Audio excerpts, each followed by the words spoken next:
Hey Husker fans, Sam McKewon with the Omaha World-Herald, omaha.com and huskerextra.com. This is the three keys to Nebraska beating Buffalo. Well, the Huskers are 1-1 after a 50-7 win over Fordham.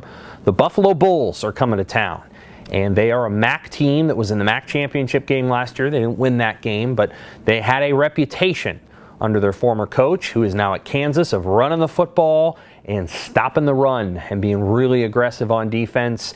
And those are things that Buffalo still is under new coach Maurice Linguist.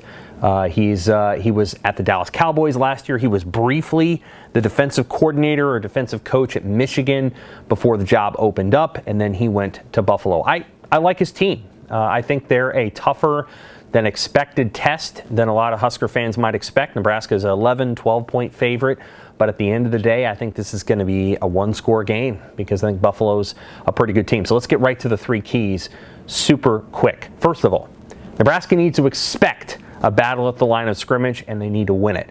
Both Buffalo's offensive and defensive lines, I got to be honest with you, there's not that much distinction between the two of them when you compare them to Nebraska. I think Buffalo's offensive line comes off the ball hard. They're pretty technically sound. They're maybe not the biggest group in the world. Buffalo's defensive line is a little undersized, but it's quick and it's aggressive. They shoot gaps, and they do a really nice job with their ends of sort of getting up the field, especially on pass rushes. This is an aggressive, attacking group that Nebraska's going to have to take it, manage. They're going to have to take advantage of some of those things, and we'll get to that in a minute. But on the sheer line of scrimmage, Nebraska cannot come into this game and play the way that it did against Illinois or Fordham in the first quarter. Just won't work. Buffalo will take the punch to them, and they will try to post an early 10 or 14-point lead, and Buffalo has the offense to do it. So Nebraska has to be really ready physically. If they've been doing these one-on-one battles and the ones versus the ones, the good-on-good in practice, well, let's see what fruit that bears, because Nebraska's got to be physical with Buffalo. That'll be a down payment that hopefully pays off in the fourth quarter when it's about 91 degrees and maybe about 110 on the turf. That's when you feel like maybe you can overwhelm Buffalo. But early on, I would expect Buffalo to have a good push, and Nebraska's going to have to match it. The second key, Buffalo's defense is probably going to be aggressive. And when they are, Nebraska's got to make Buffalo pay. There's going to be a little bit of boom and bust in this game. All right, you're going to have some runs that are going to create groans in the Memorial Stadium crowd, and you're going to have some plays that probably pop for big yards. Nebraska has to hit those big plays when they have the opportunities. Buffalo will blitz a little bit. They'll use some pressure packages.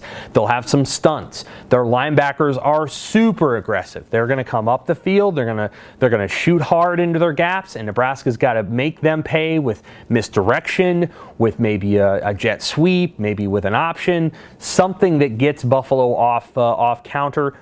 Hey, a trick play might even be nice. I'd like to see a trick play, and they don't run many of those, right? So we'll see if Nebraska runs any of those things, but they've got to be able to take advantage of Buffalo's aggressiveness. Hey, a screen would be great too.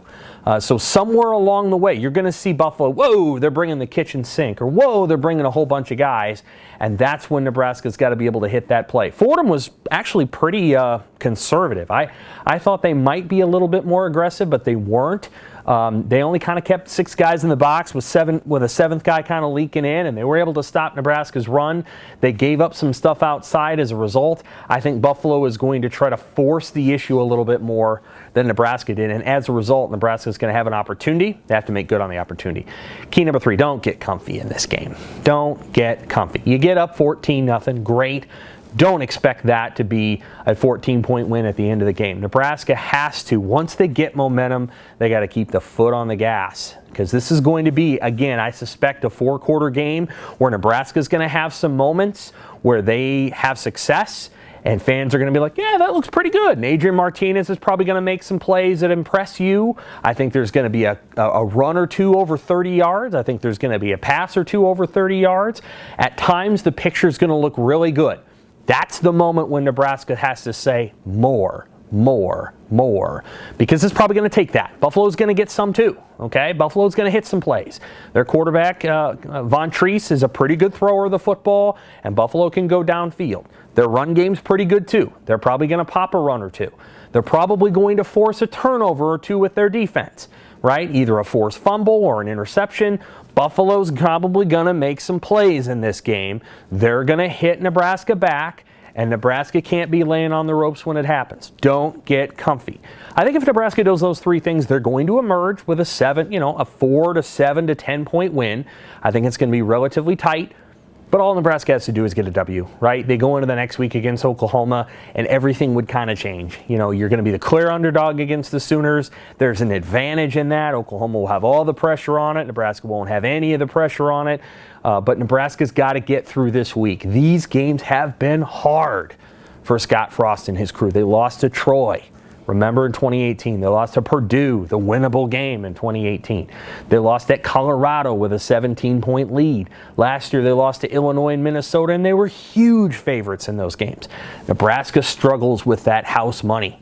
And they got a little bit of house money to play with this week, and they have to be aggressive with it. They have to assert themselves physically, and then they have to take advantage when they can. And then once they do that, they have to assume that Buffalo is going to punch back hard. And if Nebraska can take that punch, I think they're going to win this game. All right, those are the three keys to Nebraska-Buffalo. I'm Sam McKewon with the Omaha World-Herald, omaha.com, and huskerextra.com.